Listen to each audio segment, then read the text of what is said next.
যদি কোনো জিনিসে পা লাগে তাহলে আমরা হাত মুখে এবং কপালে দিয়ে সালাম করি, এটা ইসলামী দৃষ্টিতে কেমন? এটা আমাদের দেশে বেশ প্রচলিত আছে। কারোর গায়ে পাও লাগছে তো আমরা তার গায়ে হাত দিয়ে স্পর্শ করে বুকে লাগাই, মুখে লাগাই। এরকম কোনো সম্মানিত কোনো বস্তু মনে হলো বইয়ের মধ্যে পা লাগছে, আমরা এই কাজ করি। এটা সঠিক কিনা? উত্তর হলো যে কোনো ব্যক্তি তার গায়ে পাও লাগাটা আমাদের সমাজে একটা দোষণীয় ব্যাপার। এটাকে মানুষ অসম্মানের মনে করে। এখন পাও দিয়ে টাচ করলে সেটা যেহেতু অসম্মান হয়, আমাদের সমাজে সম্মান অসম্মানের ভাষাটা কিন্তু আবার ভ্যারি করে সমাজের উপরে। সব সমাজে সব আচরণ সম্মানের না, সব আচরণ অসম্মানের না। যেমন আমি একটু উদাহরণ দিলে বুঝে আসবে আপনাদের। আমি সৌদি আরবে ছিলাম, বিভিন্ন দেশে মানুষের সাথে মিশেছি সেই সুবাদে। তো আমি ফিলিপিনোদেরকে দেখেছি সৌদি আরবে, তাদের সাথে কাজ করেছি। আমার অফিস সহকর্মীও ছিলেন ফিলিপিনি ওলামা একরাম, দায়ীরা ছিলেন।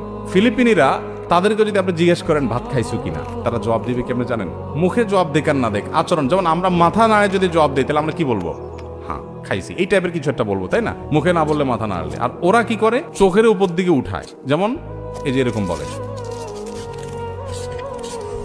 এখন আমাদের যদি কাউকে জিজ্ঞেস করা হয় ভাই ভাত খাইছো, আর ও যদি এরকম চোখ ঘোরায়, মায়ের খাওয়ার উপক্রম হবে না? জিজ্ঞেস করলাম তুমি ভাত খাইছো কিনা, ভালো কথা বললাম, তুমি তো চোখ বড় বড় করতেছো। তাহলে যেই জিনিসটা তাদের কাছে হাঁ সূচক সেটাই আমাদের কাছে আয়েব সূচক। এই জন্যই বলা হয় এক এলাকার গালি আর এক এলাকার।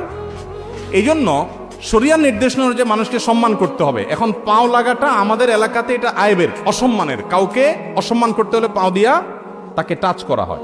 আরবের মানুষের কাছে এটা কিন্তু আইবেন না। বিভিন্ন হাদিস পাওয়া যায় যে নবী করিম সাল্লাল্লাহু আলাইহি সাল্লাম কেউ শুয়ে আছেন, ডাকবেন তো পাও দিয়া ডাকছেন। এখনো আরবদের মধ্যে একটা ট্র্যাডিশন আছে, দেখবেন পাও দিয়া ডাকা হয়। কেউ হারাম শরীফে যদি যেয়ে থাকেন মক্কা মদিনা, দেখবেন চিত হয়ে শুয়েছেন মসজিদে, হয়তো আরেকজন এসে আপনারা ডাকবে, তো আমার দেশে তো সুন্দর করে হাত ধরে বলবে ভাই উঠেন।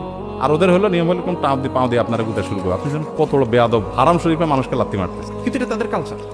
তো আমাদের সমাজে যেহেতু এটা দোষণীয় এবং অসম্মানের, সম্মান করতে হবে। সম্মান প্রকাশের ভাষা এক এক এলাকায় এক এক ভাবে হয়। সো পাও যদি লেগে তাহলে পাও লাগার কারণে তিনি অসম্মানিত বোধ করতে পারেন।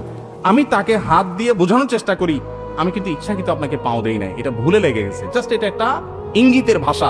অতএব এভাবে যদি তাকে হাত স্পর্শ করে বোঝানো হয় যে আপনি আমার বুকের আছেন, আমি আপনাকে ইচ্ছাকৃত লাথি মারি নাই বা পাও লাগাই নাই, তো এটা নাজায়েজ কিছু না।